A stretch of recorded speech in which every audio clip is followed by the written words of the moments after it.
अभी आपको बता रहे हैं दुआ ज़हरा लापता केस में अहम पेशरफ्त हुई है। सिंध हाई कोर्ट ने आईजी सिंध पुलिस से चार्ज वापस लेने का हुक्म दे दिया है। सिंध हाई कोर्ट ने बड़ा हुक्म दिया है।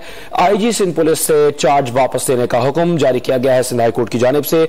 इससे कबल होने वाली इस समाअत में अदालत ने दुआ ज़हरा को अदालत में न लाने पर सिंध हुकूमत और सिंध पुलिस पर सख्त बरहमी का इजहार किया था और आईजी सिंध को शो कॉज नोटिस जारी का इंतबाह किया था। और अभी आपको बता रहे हैं कि सिंध हाई कोर्ट ने आईजी पुलिस से चार्ज वापस लेने का हुक्म दे दिया है। दुआ ज़हरा लापता केस में अहम पेशरफ्त हुई है। सिंध हाई कोर्ट ने आईजी पुलिस से चार्ज वापस लेने का हुक्म दे दिया है। इससे पहले वाली समाअत में अदालत ने सख्त बरहमी का इजहार किया था कि इस अदालत में दुआ ज़हरा को पेश क्यों नहीं किया जा सका और आईजी सिंध पुलिस को शो कॉज नोटिस जारी करने का इंतबाह दिया था।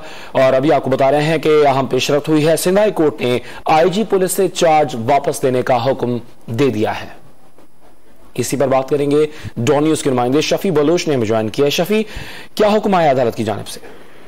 जी, अदालत ने जो है वो अदालती कार्रवाई के बाद जो है वो रिटर्न ऑर्डर जारी कर दिया है, जिसके मुताबिक अदालत ने जो है वो आईजी सिंध को जो है वो आइंदा समाअत में अदालती इकामत पर अमल दरामद करने की जो है वो फर्स्ट रिपोर्ट पेश करने का हुक्म दे दिया। अदालत ने इसके अलावा जो है वो आईजी सिंध कामरान अफजल से चार्ज लेने का हुक्म जारी कर दिया है और महकमा दाखिला को हिदायत जारी की है कि इसके बाद जो भी जो है वो इस सौदे पर फायज होगा उस पर जो है वो कोर्ट फैसले पर अमल दरामद उस पर कराया जाए। एस्टेब्लिशमेंट डिवीजन को जो वो आईजी सिंध का चार्ज किसी हेल अफसर को देने का भी अदालत ने हुक्म जारी कर दिया है और अदालत ने कहा कि MIT सिंध हाईकोर्ट अदालती अकाम जो वो तैनात होने तक जो है वो अफसर जो है वो तैनात हो गए और इस सिलसिले में जो भी।